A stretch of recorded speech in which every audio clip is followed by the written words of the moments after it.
श्री स्वामी समर्थ कृपा स्वामींच्या या चॅनलवर तुमचं मनापासून स्वागत आहे। या चॅनलवर आपण दररोज श्री स्वामी समर्थ यांची चमत्कारिक कथा, प्रेरणादायी विचार आणि भक्तांना धीर देणारे अनुभव ऐकतो। जर तुम्ही स्वामीवर विश्वास ठेवत असाल तर व्हिडिओला लाईक करा आणि कमेंटमध्ये नक्की लिहा श्री स्वामी समर्थ।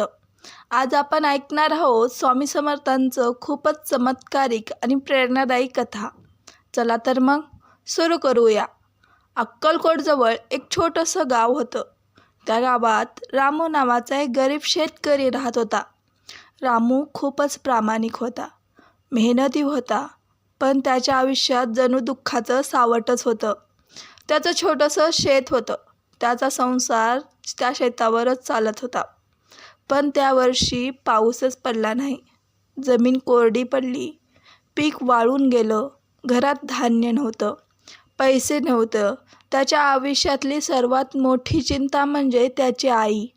ती खूप आजारी असायची, ती खूप आजाराशी झुंज देत होती। औषध घ्यायला पैसे नव्हते। रामू नेहमी निराश राहायचा। रात्री तो आईच्या बाजूला बसून हळूच रडायचा। एक दिवस तो खूप निराश झाला। त्याला वाटलं, आता आयुष्यात काहीच उरलं नाही, आता माझं आयुष्य सगळं संपलं।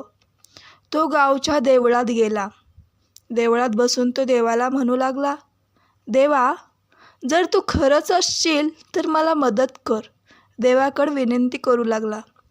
तेवढ्यात देवळाच्या दारातून एक तेजस्वी साधू आत आले। त्याच्या चेहऱ्यावर करुणा होती, त्यांच्या चेहऱ्यावर शांत हास्य होते। ते होते श्री स्वामी समर्थ। स्वामी शांतपणे रामूकडे पाहत होते।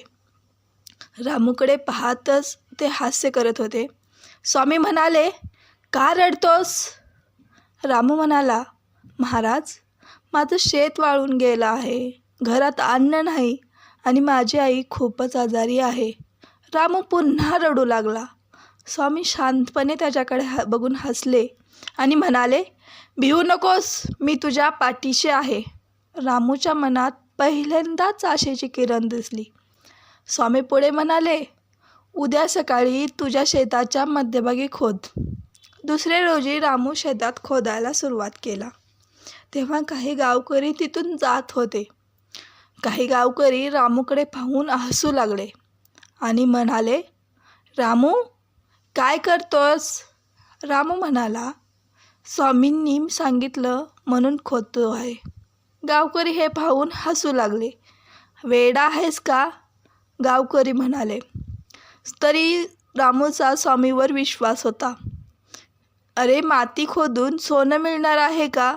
असं गावकरी रामूला म्हणू लागला। रामू शांतपणे म्हणाला, स्वामीवर माझा विश्वास आहे। त्या रात्री रामूला झोपच येत नव्हती।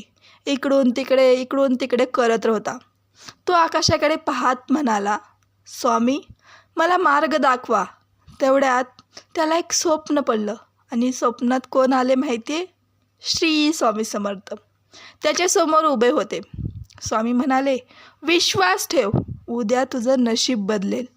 उद्या काय घडलं असेल नक्की ही स्टोरी पूर्ण ऐका।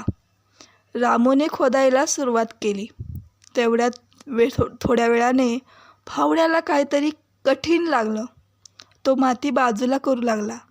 तिथे एक जुना माठ होता। त्या माठात नेमकं काय असेल हा विचार पडला असेल ना तुम्हाला? चला तर मग पाहूया।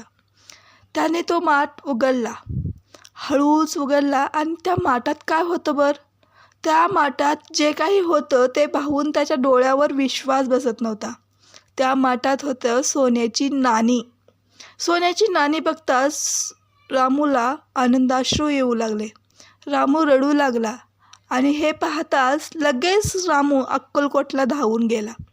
तो स्वामींच्या चरणी पडला आणि म्हणाला, स्वामी, तुम्ही माझं आयुष्य बदललं।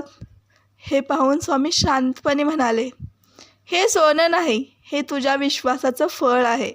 जो विश्वास ठेवतो त्याला मी कधीच एकटं सोडत नाही। काही दिवसांनी गावात जोरदार पाऊस सुरू झाला। कोरड पडलेली शेती पुन्हा हिरवी झाली। गावकरी म्हणू लागले, ही स्वामींची कृपा। रामूने सोनं फक्त स्वतःसाठी वापरलं नाही, त्याने गावात बरेच बदल केले.